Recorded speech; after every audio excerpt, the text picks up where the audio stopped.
Hello everyone. So in today's lecture we'll start with the energy flow in the ecosystem. So how the energy flow in the ecosystem or also known as the function of an ecosystem. Energy flow ecosystem is nothing but the different functions of the ecosystem. So energy flow in the ecosystem. So energy moves the life. The cycle of energy is based on the flow of energy through different trophic level in an ecosystem. Our ecosystem is maintained by the cycling energy and the nutrients obtained from different external sources. So that is nothing but the cycling of the energy as well as the nutrients in the ecosystem. That is nothing but the energy flow of the ecosystem. So as the diagram shows, so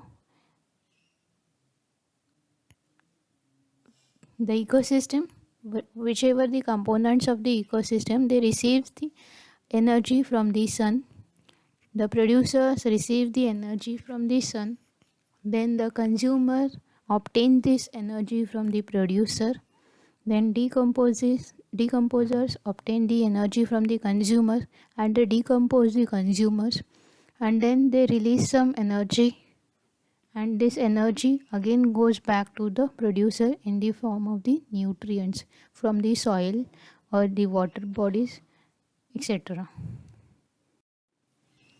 Then how this cycle works, that is nothing but the function of an ecosystem. So the function of the ecosystem relates with the biogeochemical cycles, that are nothing but the different cycles present in the atmosphere. So we'll see what are these cycles. So all the elements in the earth are recycled time and again. The major elements such as oxygen, carbon, nitrogen, phosphorus and sulfur are essential ingredients that make up the organisms. So biogeochemical cycles refer to the flow of such chemical elements and the compounds between the organisms and the physical environment. Chemicals taken in by organisms are passed through the food chain and come back to the soil, air, and water through mechanisms such as respiration, exhaustion, and the decomposition.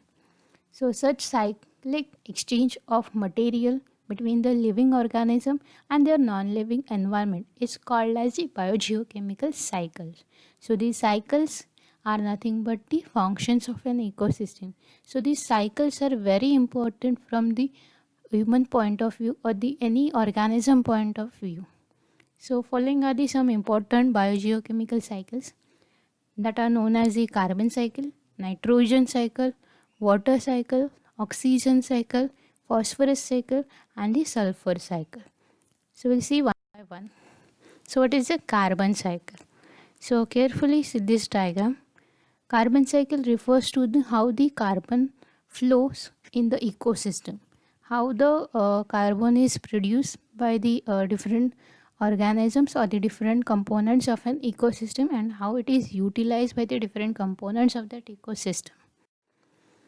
So carbon cycle. So carbon present in the atmosphere is absorbed by the plant for the photosynthesis process. So as by the photosynthesis process, carbon is absorbed by the plant. Then these plants are then consumed by the animals and the carbon gets bioaccumulated into their bodies. So this carbon is absorbed by the animals. Then these animals and plants are eventually die, and upon decomposing, carbon is released back into the atmosphere.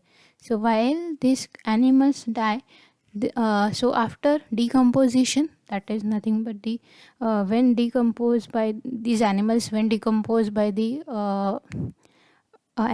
decomposed by the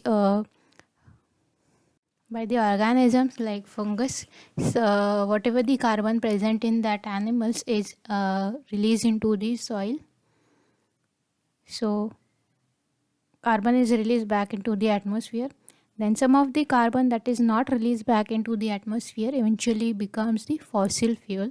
So whatever the carbon is present in the soil, after decomposition, that forms this fossil fuel. So these fossil fuel are then used for the man-made activities, which pumps more carbon back into the atmosphere. So when we use the fossil fuel again, so it will release the carbon dioxide. So as we have already seen it in the previous lectures in the global warming, in the climate change. So whenever we burn the fossil fuel, it releases the carbon. So that's how the carbon cycle works. Then the next one is the nitrogen cycle. So how the nitrogen cycle works. So this is the typical diagram for the nitrogen cycle. So it is a nitrogen cycle. Nitrogen cycle is a biogeochemical process through which nitrogen is converted into many forms, consecutively passing from the atmosphere to the soil to organism and back into the atmosphere. It involves the several processes such as nitrogen fixation, nitrification and denitrification, then decay and the putrefaction. So all these process you will get in your notes in detail. The next one is the water cycle. So as we all have already studied what is water cycle, we all know how the water cycle works. So the water cycle, also known as the hydrologic cycle or the hydrological cycle, it describes the continuous movement of water on, above and below the surface of the earth. So the water cycle is nothing but the how the water moves on, above and below the surface of the earth. So as we all know, the process of evaporation. What is the process of evaporation? Then it forms the cloud. Then after the condensation, it comes to the again on the earth by the process of rain. That is known as the precipitation. So this is how the water cycle works. The next one is the oxygen cycle. So it is the oxygen cycle. So this biogeochemical cycle moves through the atmosphere, the lithosphere and the biosphere. So oxygen is an abundant element on our earth. It is found in the element form in the atmosphere to the extent of 21%.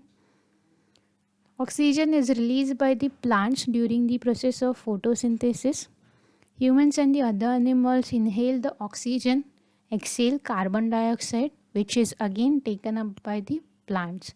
So they utilize this carbon dioxide in the photosynthesis to produce the oxygen and the cycle continues.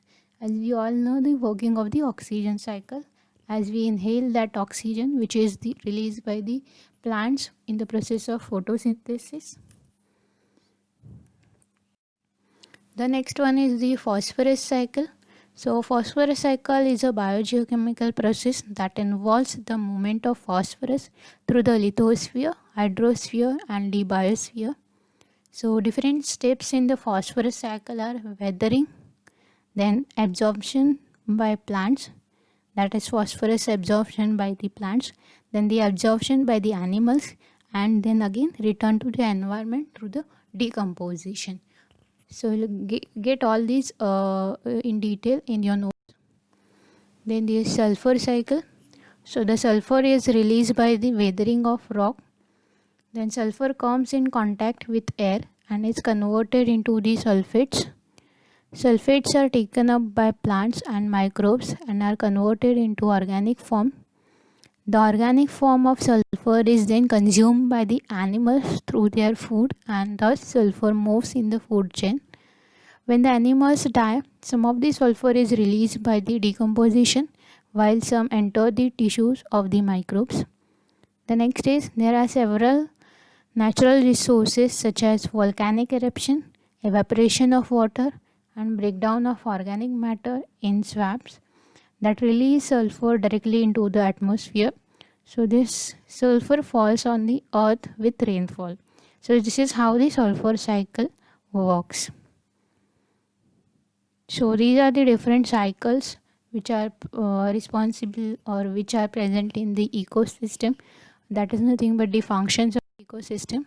So in the next lecture we will see the biodiversity, then biodiversity assessment initiatives in India and threats and hotspots of the biodiversity and its conservation. Okay.